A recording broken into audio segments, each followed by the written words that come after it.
At 91 years old, I learned something I wish someone had told me when I was 60. Sometimes, the worst thing you can do when your children stop making time for you is to beg them for more of it. I know that sounds harsh. I know because I spent 2 years doing exactly the opposite. I called, I texted, I left little messages that were carefully designed not to sound needy. Just checking in. Hope you're having a good week. I made your favorite pie. If you're nearby, come over. I became an expert at pretending I wasn't waiting. Then one Tuesday afternoon, I finally understood what I had been doing to myself. My name is Margaret Ellis. I'm 91 years old. And that afternoon, I was standing in my kitchen holding a casserole dish that had taken me nearly 3 hours to prepare. My son Daniel lived 35 minutes away. My daughter Rebecca lived in another state. I had not seen either of them in weeks, so I called Daniel. He didn't answer. I waited. Then I called again. Still nothing. I told myself he was working. I told myself he was driving. I told myself he would call when he had time. 3 hours later, my phone finally lit up. One message. Sorry, Mom. Crazy day. Maybe next weekend. Maybe. Next weekend. I stared at those 2 words until the casserole went cold, and something inside me became strangely quiet. I didn't cry. I didn't get angry. I didn't call again. I simply looked at the food sitting on my table and realized something painful. I had spent too much of my life preparing beautiful things for people who were always going to eat them later. That night, I put my phone in a drawer. And for the first time in years, I decided I was not going to organize tomorrow around whether my children remembered me. I didn't know it yet, but that decision was about to change everything. People often tell older parents the same thing. Your children love you. And they're probably right. Mine did. That was what made the loneliness so confusing. Daniel loved me. Rebecca loved me. My grandchildren loved me. If something terrible had happened to me, they would have come running. Daniel would have dropped everything. Rebecca would have booked the first flight. They would have cried beside my hospital bed. They would have held my hand at my funeral. But I didn't want them at my funeral. I wanted them at my kitchen table. That is the part nobody tells you. When you're old, people may love you deeply while still leaving you alone. They may think about you without calling. They may worry about you without visiting. They may say, "We should get together soon," and genuinely mean it. But soon can become 6 months, then a year. And eventually, you realize that being loved in someone's heart isn't the same as having a place in their calendar. After my husband Thomas died, the silence became worse. We had been married for 59 years. For nearly 6 decades, there had always been another voice in the house. Someone asking where the keys were. Someone complaining about the weather. Someone sitting across from me at breakfast. Then one morning, there was only me. His chair remained beside the window. His coffee cup stayed in the cabinet. I couldn't bring myself to move either one. For months, I told people I was adjusting. But the truth was simpler. I was lonely. Not the kind of lonely that disappears when someone sends you a birthday card. The kind that settles into the walls. The kind you feel when you cook dinner and automatically reach for a second plate. The kind that makes a house feel enormous. I was loved, but I was alone. And eventually, I realized I couldn't spend the rest of my life waiting for someone else's schedule to rescue me from that feeling. Looking back, I see something embarrassing. I had spent years making myself easier to ignore. I stopped telling Daniel when something hurt. I stopped mentioning the loose railing on my porch. I stopped telling Rebecca that climbing stairs had become harder. Whenever they asked, "How are you, Mom?" I smiled and said, "I'm fine." Those 2 words became my armor. I'm fine. I'm fine. I'm fine. I thought I was being considerate. I thought I was protecting my children from worry. But eventually, I understood the truth. I wasn't protecting them. I was disappearing. I didn't want them to think I was a burden. so I removed every reason they might have to come. I didn't ask for help. I didn't complain. I didn't tell them I missed them.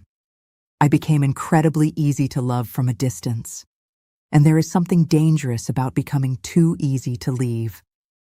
One afternoon, my sister Helen said something that stayed with me. She said, "Margaret, you keep trying to make yourself smaller, so nobody has to feel guilty about not being there." I laughed when she said it. Then I went home and cried. Because she was right. I had spent years confusing independence with invisibility. There is nothing wrong with being independent, but independence should mean I can handle my life. It should never mean nobody needs to know that I need anything. At 91, I finally understood that asking for love and begging for attention are not the same thing. And I also understood something harder. If someone continually chooses not to show up, I cannot force them to become the person I wish they were. That wasn't my job. My job was to decide who I would become without their attention. The next morning, I did something that felt almost rebellious. I turned off my phone. Not forever. I'm old, not foolish. But I stopped carrying it from room to room. I stopped placing it beside my plate. I stopped checking the screen every 10 minutes. I stopped listening for the sound of a message. Do you know what I discovered? The silence was not the worst part.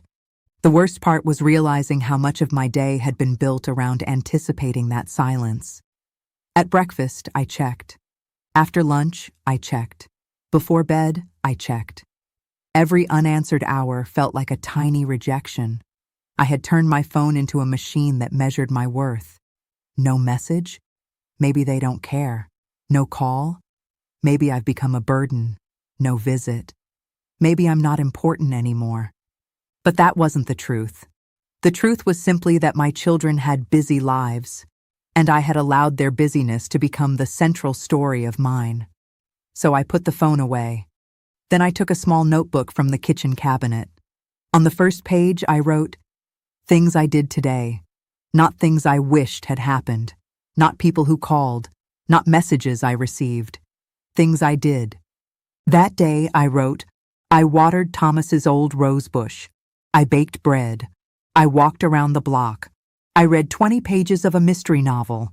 I cleaned the kitchen window. 5 ordinary things. But for the first time in months, my day contained evidence of me. Not evidence that someone remembered me. Evidence that I was still here. 3 days later, I went walking again. That was when I met Nora. She was sitting alone on a bench outside the community library. She looked about 35. At my age, 35 looks practically newborn. She had a little boy sleeping against her shoulder. Her purse was on the ground. Her hair was messy. And she had the exhausted expression of someone who had been carrying too much for too long. I almost walked past her. Then I stopped. I sat on the other end of the bench. She looked at me. I smiled. Neither of us said anything for several seconds. Then I said, "You look like you could use 5 minutes where nobody needs anything from you." She laughed. Then she started crying. Not dramatically. Just 2 tears. Then 4. Then she covered her face. "I don't even know you," she said. "I know," I answered. "That's probably why it's easier." She told me her name was Nora. Her husband had left 8 months earlier. She was working 2 jobs. Her parents lived 3 states away. Her son Eli was 4. She hadn't slept properly in months. And she was beginning to wonder whether exhaustion had become her personality.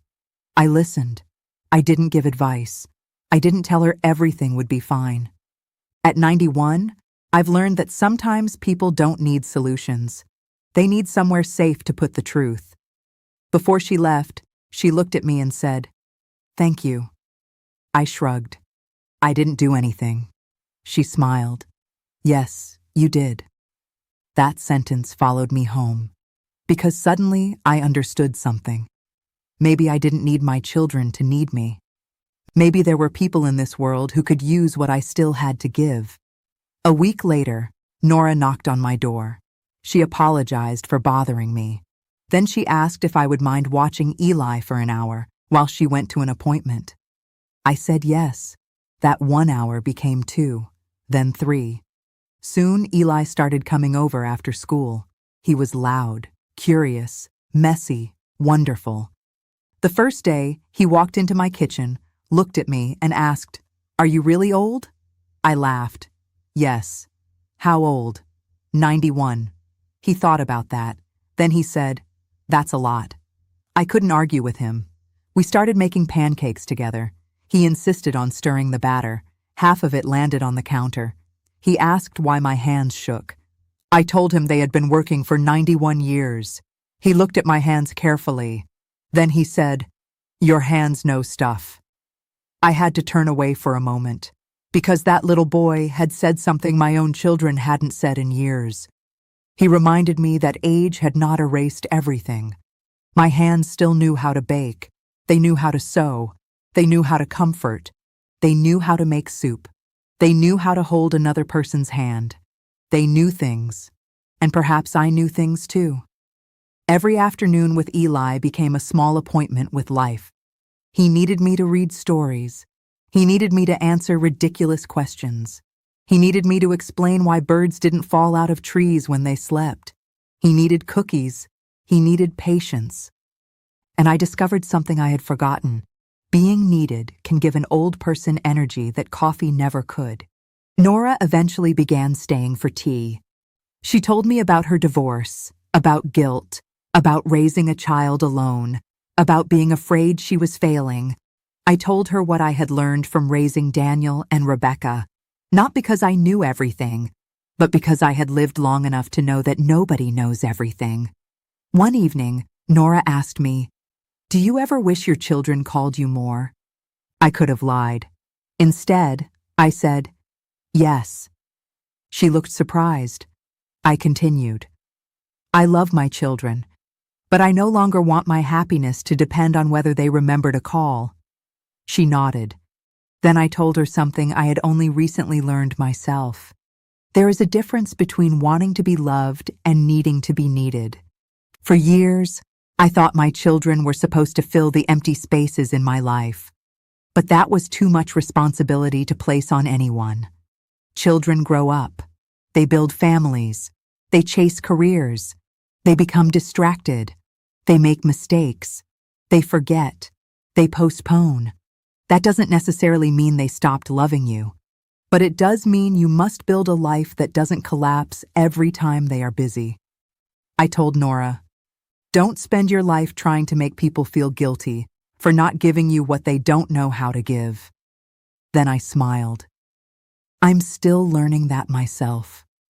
She laughed, and for the first time in a very long time, I didn't feel like an old woman giving advice. I felt like a woman still learning. That distinction mattered. People sometimes assume that once you find new friends, loneliness disappears. It doesn't. At least, not completely. I still miss Thomas. I still miss Daniel. I still missed Rebecca. There were evenings when Eli had gone home and Nora was busy, and the house became quiet again. I still sat beside Thomas's empty chair. I still looked at my phone sometimes. But something had changed. Loneliness was no longer the only thing happening in my life. That was the difference. I began filling my days with things that required me to participate.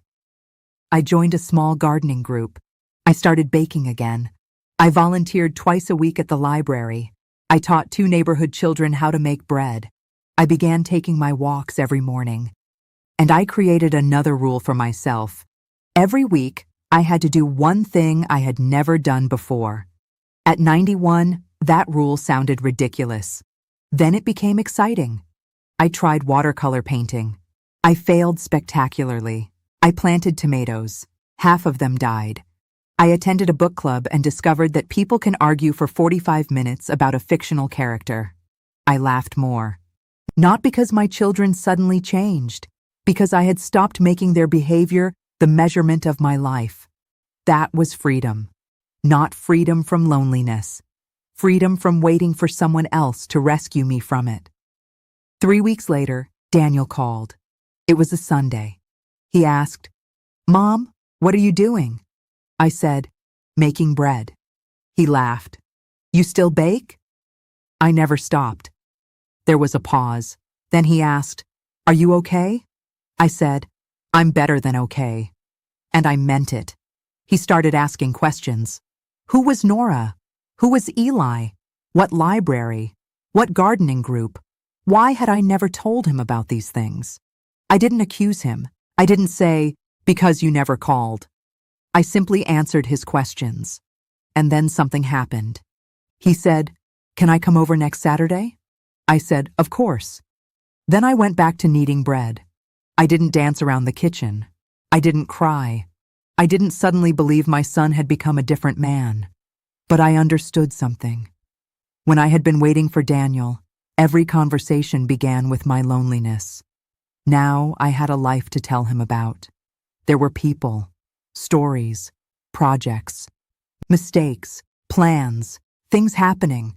I wasn't asking him to save me from an empty life. I was inviting him into a life that was already happening. That difference changed the way he looked at me. When he arrived Saturday morning, he stood in my kitchen and said, Mom, you seem different. I smiled. I am. Rebecca was harder. She lived nearly 600 miles away. She had children, a demanding job, a husband, a house, 1,000 responsibilities.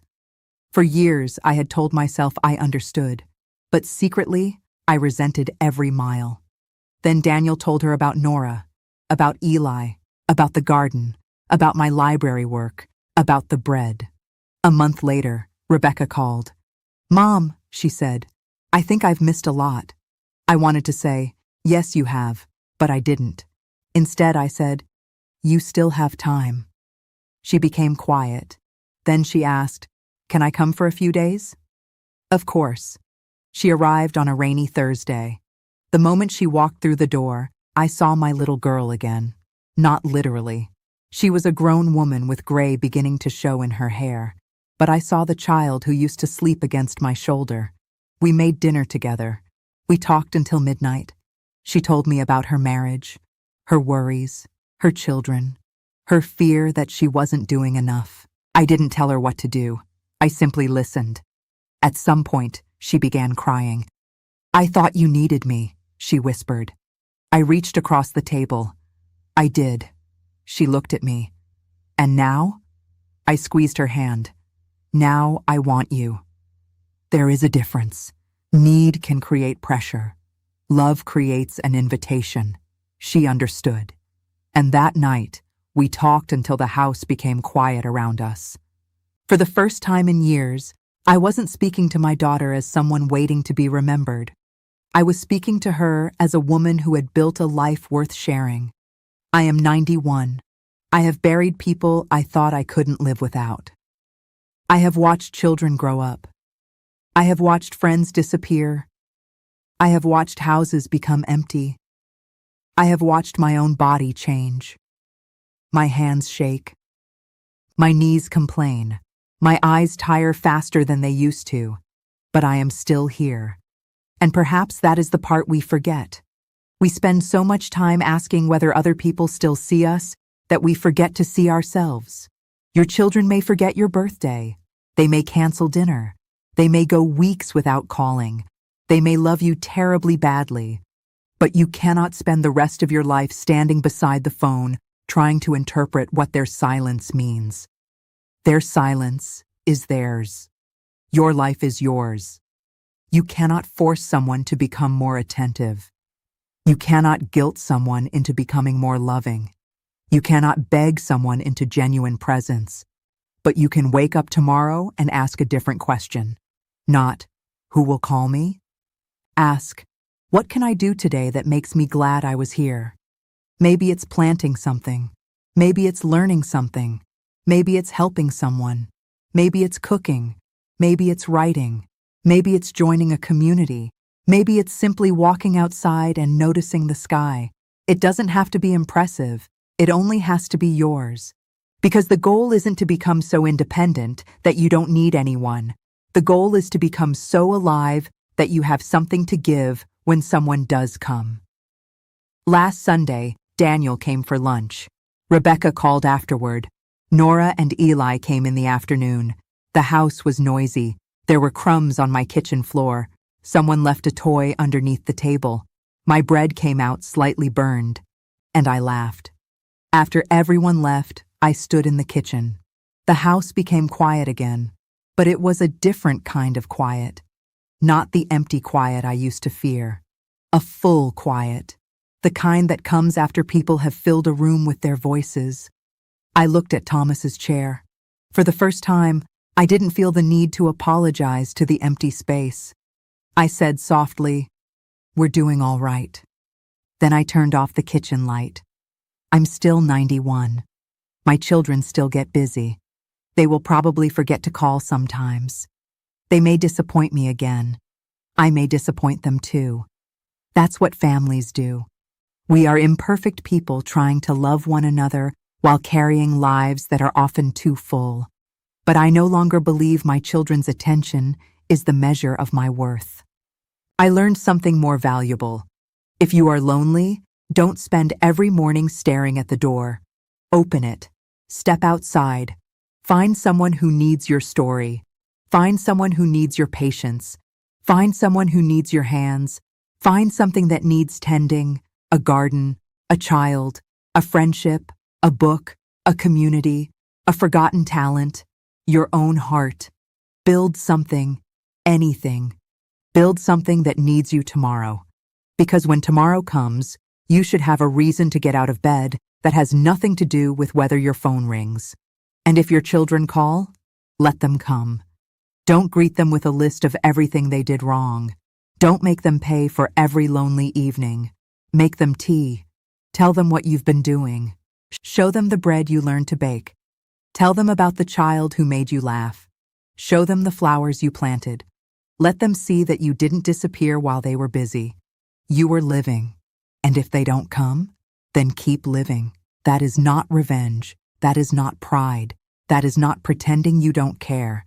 That is love in its healthiest form. You can love your children without chasing them.